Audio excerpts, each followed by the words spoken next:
तो दोस्तों, कहानी की शुरुआत होती है लीडिया नाम की एक लड़की से, जो अपने बॉयफ्रेंड जोना के साथ बंदूक और गोलियां खरीदने आई थी। असल में उसका बॉयफ्रेंड एल पेड्रो नाम की एक माफिया के लिए काम करता था। दुकान से हथियार खरीदने के बाद वह लोग एक आदमी के घर गए, जिस पर उन्हें एल पेड्रो के पैसे चुराने का शक था। उस घर में उस आदमी के साथ उसकी बीवी और 3 बच्चे रहते थे। तभी घर के बाहर खड़ी लेडिया को अंदर से गोली चलने की आवाज आई, जिसे सुनकर वह काफी ज्यादा डर गई और इस आवाज को सुनकर वह तीनों बच्चे तुरंत वहां से भाग गए। घर के अंदर पहुंचकर सबसे पहले लेडिया की नजर जमीन पर पड़े उस आदमी की लाश पर पड़ी। उधर जोना अब उस आदमी की बीवी से पैसे के बारे में पूछताछ कर रहा था, लेकिन वह औरत बार बार बोल रही थी कि मुझे इस बारे में कुछ नहीं पता। वही जोना के आदमी पूरे घर की तलाशी करने में लगे हुए थे, पर लेडिया ने अपने बॉयफ्रेंड का ये रूप कभी देखा ही नहीं था और अब उसे यह सब बिल्कुल भी पसंद नहीं आ रहा था। उसने जोना से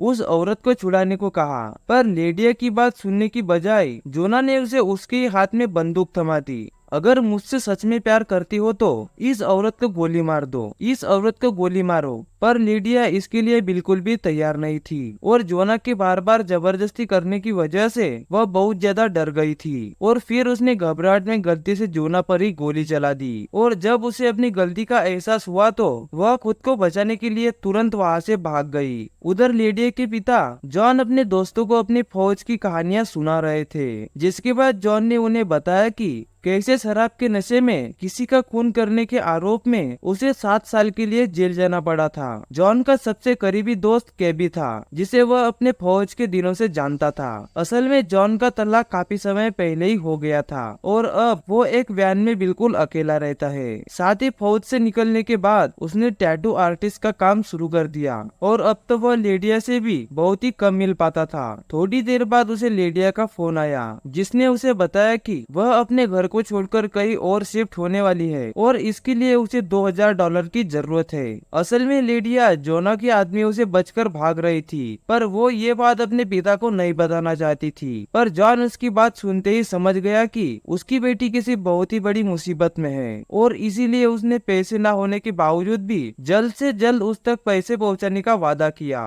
जिसके बाद लेडिया ने उसे एक बार में मिलने के लिए बुलाया। फोन काटते ही जॉन अपनी गाड़ी लेकर सीधा लेडिया से मिलने निकल गया और काफी लंबा सफर तय करने के बाद आखिरकार वो उसकी बताई जगह पर पहुंच गया। अपने पिता की गाड़ी को देखते ही लेडिया चुपचाप उसमें बैठ गई और अब तक वह जोना के आदमियों से भागते भागते इतनी ज्यादा थक चुकी थी कि तुरंत से सो गई। घर पहुंचकर जॉन ने सबसे पहले अपनी बेटी को बिस्तर पर सुलाया, जिसके बाद वह खुद उसके बैग की तलाशी लेने लगा, जिसमें उसे कुछ ड्रग और एक बंदूक मिली। अपनी बेटी के बैग में यह सब देखकर वह समझ गया था कि लेडिया किसी बहुत बड़ी मुसीबत में है। आँख खुलते ही लेडिया ने जॉन से $2000 मांगे, जो जॉन के पास नहीं थे और इसीलिए उसने लेडिया को कुछ दिन वही रुकने को कहा। पर लेडिया ऐसा बिल्कुल नहीं करना चाहती थी, क्योंकि वह अच्छे से जानती थी कि अगर उसने ऐसा किया तो इसके पिता की जान को खतरा हो सकता है। लेडिया ने जॉन को जोना की मौत के बारे में बताया, पर उसने पूरा सच नहीं बताया कि असल में उसने ही गलती से जोना को गोली मार दी थी। पर अब तक जॉन जानता था कि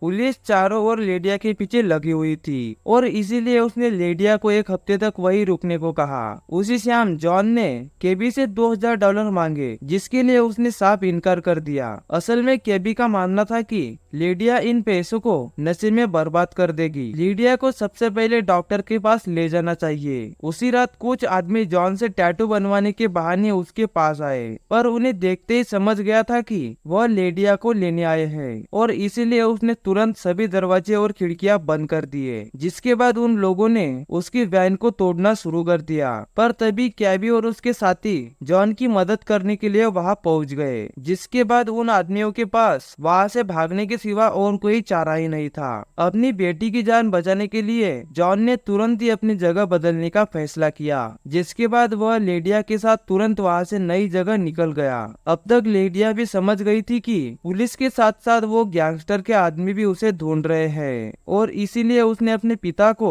पूरी सच्चाई बताने का फैसला किया। रास्ते में वह लोग एक होटल में रुके, पर नींद न आने की वजह से लीडिया वॉक करने के लिए बाहर आ गई। रिसेप्शनिस्ट से बात करना शुरू कर दिया, लेकिन तभी उनकी नजर न्यूज पर पड़ी, जहां उसने देखा कि पुलिस ने उसे वांटेड घोषित कर दिया था और अब तक तो होटल वालों ने भी लीडिया की खबर पुलिस को दे दी थी। इसीलिए लीडिया ने तुरंत ही जॉन को फोन करके वहां से भागने को कहा, पर तब तक कुछ पुलिस वालों ने होटल को घेरकर उसका रास्ता रोक दिया था। पर तभी वह रिसेप्शनिस्ट उनकी मदद करने के लिए आगे आया और उन्हें एक खुफिया जगह पर छुपा दिया, जहां से जॉन सभी पुलिस वालों पर नजर रखे हुए था। और तभी उनकी नजर दो पुलिस वाले पर पड़ी जो तेजी से उनकी ओर बढ़ रहे थे। लेकिन तभी अचानक से किसी अनजान आदमी ने पुलिस वालों पर हमला कर दिया, जिसका फायदा उठाकर जॉन और लीडिया वहां से भाग गए। उस अनजान आदमी ने उनके ऊपर भी हमला करने की कोशिश की, पर वह आदमी से बच गए। अगले दिन जॉन ने लीडिया के हमलावरों के बारे में पता लगाने के लिए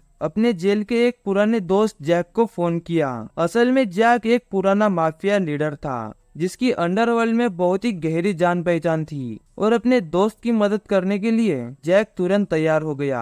इसके बाद वो दोनों एक ट्रक में बैठकर अपनी अगली मंजिल के लिए निकल गए और कुछ घंटों तक सफर करने के बाद वह लोग एक बार में पहुंचे, जहां से जॉन को अपने एक पुराने दोस्त टॉम का पता लगाना था। पर जॉन के साथ लीडिया को देखकर बार टेंडर ने उसे टॉम का पता बताने से साफ इनकार कर दिया, जिसके बाद जॉन कैबी से मदद मांगने के लिए उसे फोन करने चला गया। लेकिन उधर लीडिया ने अपनी अदाओं की मदद से बार टेंडर से टॉम का पता निकलवा ही लिया, जिसके बाद वह दोनों लिफ्ट लेकर टॉम के घर पहुंच गए। जहां पहुंचते ही जॉन ने टॉम से अपने पैसे और हार्ले दोनों वापस मांगे, जो उसने कई सालों से टॉम को संभालने के लिए दिए थे। पर टॉम का कहना था कि अभी तो नहीं है मेरे पास पैसे, बाद में दे दूंगा। उसी शाम टॉम ने अपने बाइकर साथियों के ग्रुप को जॉन से मिलने के लिए बुलाया, जिसके बाद जॉन और लीडिया ने उसी रात वही रुकने का फैसला किया।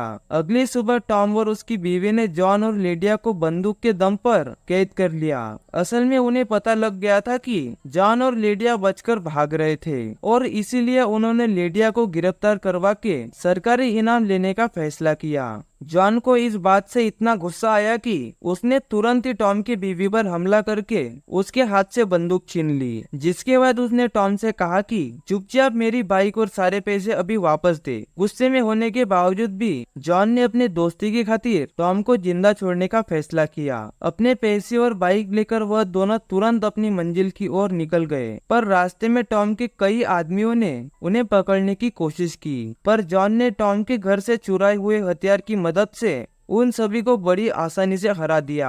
अगले दिन पुलिस और गैंग के लोगों से बचने के लिए जॉन और लीडिया ने अपना भेष बदलने का फैसला किया, जिसके लिए जॉन ने अपनी दाढ़ी शेव कर लिया और वही लीडिया ने अपने बालों का रंग बदल दिया। जिसके बाद जॉन अपने दोस्त जैक से मिलने के लिए जेल पहुंचा। वहां जैक ने अपने सूत्रों से मिली हुई पूरी जानकारी जॉन को बता दी। असल में लीडिया के पीछे एल पेड्रो की पूरी गैंग लगी हुई थी, क्योंकि जॉना उस घर में पैसे का पता लगाने का सिर्फ नाटक कर रहा था। असल में पैसे उसी ने चुराए थे, और लीडिया जब जोना को गोली मार के भाग गई तो गैंग का सारा शक उसके ऊपर चला गया कि वह जानती है कि सारे पैसे कहाँ पर है। अब उन्हें लग रहा था कि इस चोरी के पीछे पूरा माइंड मास्टर लीडिया ही है। उधर लीडिया अभी भी एक होटल में इंतजार कर रही थी कि तभी उसे कैबी का फोन आया, जिसने उसे बताया कि एल पेड्रो के आदमी उसके ठिकाने के बारे में सब जान गए हैं। और इसके बाद उसने लीडिया को एक ऐसी जगह जाने पर कहा जहां पर बहुत ही भीड़ भड़ाका हो। कैबी की बात सुनकर लीडिया तुरंत एक मूवी थिएटर में पहुंच गई, क्योंकि उसे लग रहा था कि शायद यहाँ पर वह सेफ रहेगी। पर असल में यह सारा जोना का प्लान था, जो अब तक जिंदा था। जोना को अपने सामने देखकर लीडिया तुरंत वहाँ से भागने लगी,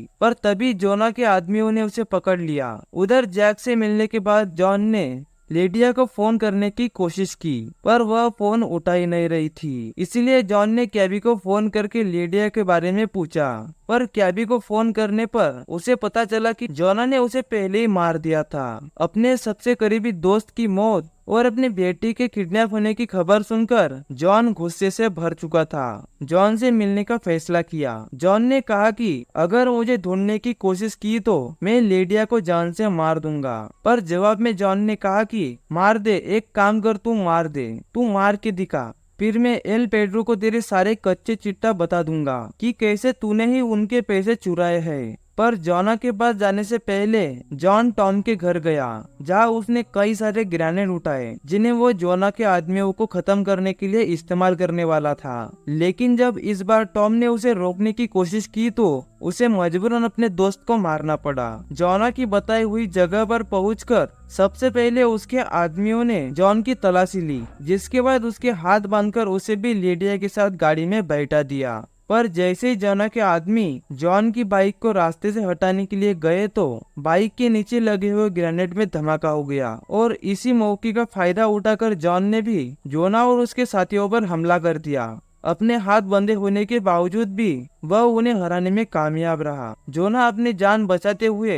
वहां से भागने लगा और वही दूसरी तरफ जॉन और लेडिया भी उसकी गाड़ी लेकर वहां से भागने ही वाले थे कि तभी अचानक से एल पेड्रो के एक स्नाइपर ने उन पर हमला कर दिया, जिसमें एक गोली सीधा जाकर जॉन को लगी और अपनी बेटी को बचाने के लिए उसने अपनी जान की कुर्बानी दे दी। थोड़ी देर बाद पुलिस ने वहां आकर जोना को अरेस्ट कर लिया, जिसके बाद उसे उसी जेल में भेज दिया गया जहां जैक पहले से ही बंद था और उसने अपने दोस्त की मौत का बदला लेने के लिए जोना को पहले ही एहसास करवा दिया था कि जेल में उसका समय अच्छा तो नहीं होने वाला है। तो दोस्तों, आपको ये शानदार एक्सप्लेनेशन वीडियो कैसी लगी ये हमारे कमेंट बॉक्स में हमें लिखकर जरूर बताइएगा। तो मिलते हैं किसी नेक्स्ट वीडियो में। Thanks for watching, bye bye.